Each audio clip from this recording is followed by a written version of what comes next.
Boa tarde, sétimo ano, tudo bem?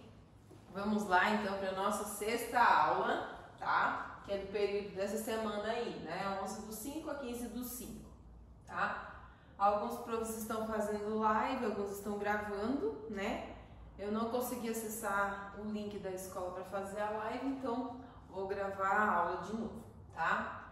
Então aqui, espero que vocês acompanhem a aula de hoje lá na apostila na página 58, tá? Hoje nós vamos ver na aula, tá, o que são figuras de linguagem. Nossa, que palavra, né? Figuras de linguagem, o que deve ser isso, tá?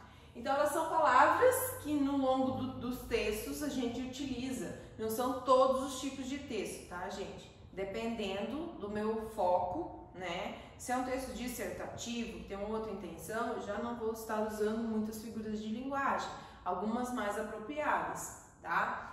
Então, no caso, como a gente viu poemas, tá, e poesias, então no poema a gente usa bastante essas figuras de linguagem, tá? Então, são palavras que nós empregamos para dar mais expressividade ao texto e elas podem ocorrer tanto nos textos literários, que são os poemas, né, tá, quanto em gêneros de outras esferas, tá? É aquilo que eu falei. Eu posso estar utilizando, mas eu tenho que saber qual é o tipo de figura de linguagem que eu vou estar adequando para o meu texto. Se é um texto narrativo, se ele é dissertativo, tá? Descritivo, ou no caso o texto que a gente viu é um texto injuntivo. Como que eu vou usar uma figura de linguagem em um texto injuntivo, tá? Então eu tenho que analisar bem para mim não estar fazendo coisas inadequadas, escrevendo, acrescentando, né, palavras inadequadas no meu texto, tá? Então aqui, gente, nós temos, tá, sobre as figuras de linguagem, alguns tipos, tá? Ela tem algumas classificações. Vocês podem estar acompanhando a sequência aí no livro de vocês, que tá tudo explicadinho, tá? Que eu vou fazendo a minha explicação aqui. Eu só vou anotando na sequência aqui, para vocês saberem qual é essa figura de linguagem, tá? Então eu tenho aqui a primeira, né? Eu tenho, vocês já viram falar, desde lá do quarto ano, do quinto ano já aparece, né? A onomatopeia, tá? Nossa, que nome, onomatopeia, tá? Que nome extenso. O que é onomatopeia, tá? Então são aquelas palavras que nós utilizamos no texto para recursos sonoros, tá? Que reproduzem certos sons. Esses sons podem ser som da natureza, por exemplo, som da água, né? Né? Som de, eu vou escrever um texto lá, um narrativo, e o Joãozinho chegou e bateu na porta. Esse som do toque, toque, toque, tá? O som do relógio, meu relógio está tocando, tic-tac, tic-tac, tá? Então esses recursos utilizados, porque no texto escrito a gente não tem como mostrar o som, né? Mas através da escrita, tá? Eu posso identificar qual o tipo de recurso, o que eu quero reproduzir. Se eu quero reproduzir o som da água, o som de alguém batendo na porta, tá? Eu consigo fazer isso. Lá no texto, no poema que a gente viu, o vento, né? Eles utilizam um recurso, né? Que entra em outra classificação, tá? Da repetição da letra V, né? O vento vem e vai, o vento vem e vai, tá? Então o som do V que indica que seria, no caso, né, quando a gente está fazendo a leitura, o som do vento, né? Aquele som do né? Hoje a gente já consegue observar pela questão do vento que a gente tem aí batendo na janela. Seria esse sonzinho mais ou menos, tá? Então o nome desse recurso, tá?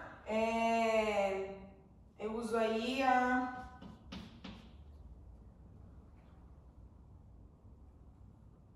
assonância. Não tá na ordem o meu, tá, gente? Como tá ali no livro. Assonância.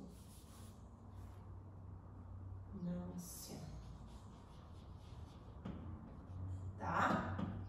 E eu tenho outro também, que é o paranomase. Tá? Paranomase.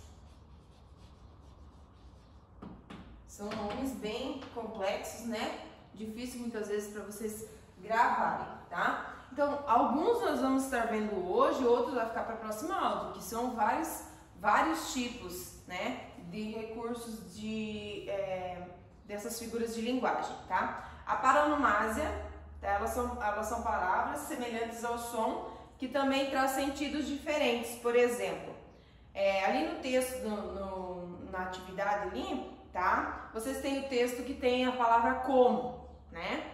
A palavra como, certo? Como? Eu posso estar utilizando lá no meu texto ela com dois significados. Como, no sentido de igualar alguma coisa, né? João é tão inteligente como Carlos, por exemplo, tá? Então, o como eu posso usar como igualdade e também posso estar utilizando ele na situação de verbo. Eu como bastante, tá? É a mesma palavra. Então, como que eu vou saber o sentido da palavra? Pelo meu contexto, pela minha frase, tá? É igual as palavras, por exemplo, concerto com S e eu tenho a palavra concerto com C, tá? Qual que é a diferença de sentido entre uma e outra, tá? Concerto com S é de consertar, arrumar algo que está quebrado. Concerto com C vem lá do concerto musical. Vou ao teatro ouvir ou ver um concerto musical. Então é com C, tá? Então tomem cuidado, né? Como nós temos a palavra acento com C e acento com S, tá? Também tem significados diferentes. Esses recursos aqui, tá? Então eles chamam paronomásia, tá? Na sequência nós temos aí as atividades para vocês realizarem, tá, gente? Só deixa eu verificar aqui que eu não peguei.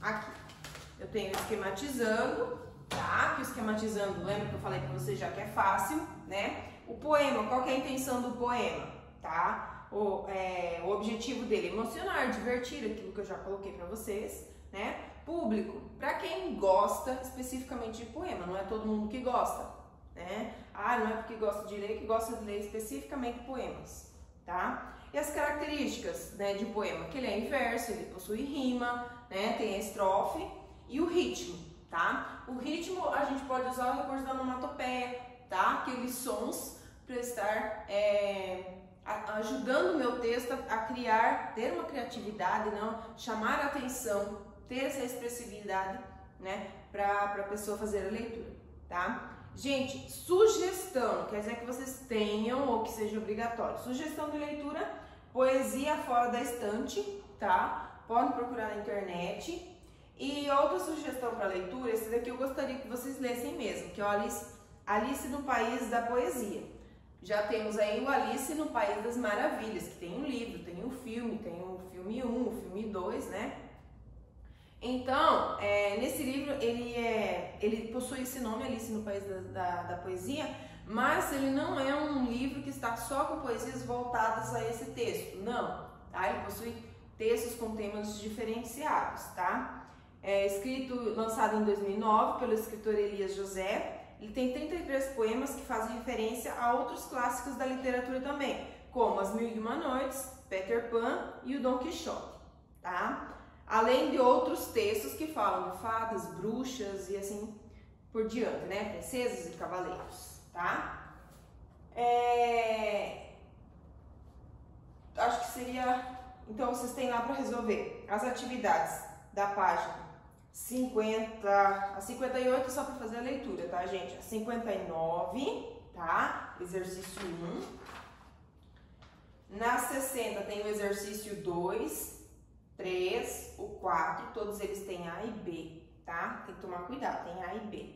E aí tá dizendo ali, gente, paronomásia, o que é? Aqui do lado tem o quadrinho rosa, tá? Dando a explicaçãozinha do que seria a paronomásia, tá? Logo na sequência tem o texto, né? Um fragmento de um texto, com as palavras grifadas, o que tá utilizando, né? Lembra que eu falei da palavra como?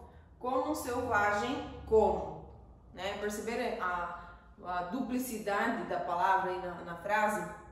Que eu sou igual a um selvagem que come muito, entendeu? É isso que ele quis colocar, tá? Aí tem exercício A e B. A número 5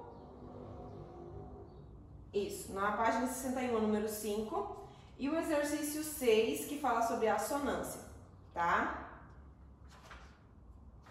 Seria isso então para nossa aula hoje, né? Espero que vocês estejam acompanhando. O que vocês não conseguirem identificar, pode continuar da mesma forma lá no grupo, tirando as dúvidas, tá? Chamando a qualquer momento lá que a prof responde. Tá ok?